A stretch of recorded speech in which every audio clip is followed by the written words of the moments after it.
আসসালামু আলাইকুম এভরিওয়ান, সবাই কেমন আছেন? আশা করি সবাই ভালো আছেন, আমিও ভালো আছি। কিন্তু আমাদের পাখি ভালো নাই। আমাদের এখানে বগে বাচ্চা উড়েছিল তেঁতুল গাছে। সেই তেঁতুল গাছ থেকে একটা বগের বাচ্চা পড়ে গেছে।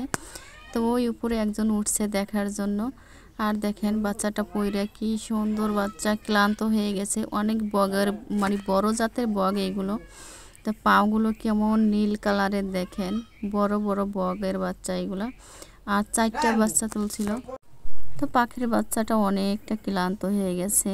আর 3টা বাচ্চা ওখানেই আছে। দেখেন পাখির বাচ্চাটা আমার কাছে এত ভালো লাগছে। এখন এখানে দাঁড়া করায় দেখবো পাখির বাচ্চাটা হাঁটতে পারে কিনা। না, আমি মনে করছিলাম বাচ্চাটা মনে হয় মারা গেছে। না, বাচ্চাটা মারা যায় নাই, অনেকটা সুস্থ আছে। তা পাখির বাচ্চাটা আমরা ওখানেই তুলে দিব। আবার ক্লান্ত হয়ে গেছে আমরা পানি পুনি খাওয়ার পরে।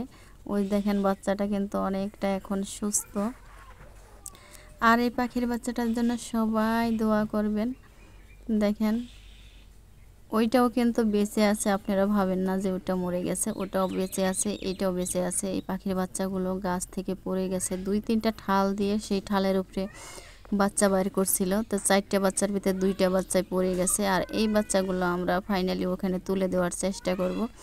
আর এই পাখির বাচ্চাগুলো কার কার ভালো লাগছে অবশ্যই কমেন্টের মাধ্যমে জানাবেন।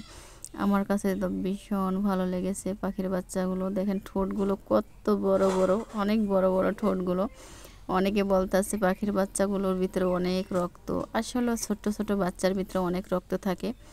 কিন্তু এই যে আমি এখানে পানি দিছি পাখিরে খাওয়ার জন্য, কিন্তু পাখিটা খাইতেছে না, মা হারা পাখি তো। আর ওর মা বাবা যে এত বড়, যা বলার বাইরে। আমাদের নদীর ওপারে প্রতিদিন পাখি পড়ে, এই বক পড়ে, সেই বগে আইসা বাচ্চা করছে আমাদের এই তেঁতুল গাছে। আর ওর বাবা মা শুধু রাত্রের বেলা আসে, দিনের বেলা আমি কখনো আসতে দেখি না। দেখেন কিভাবে সইরা যাইতেছে আমার দেখার পরে।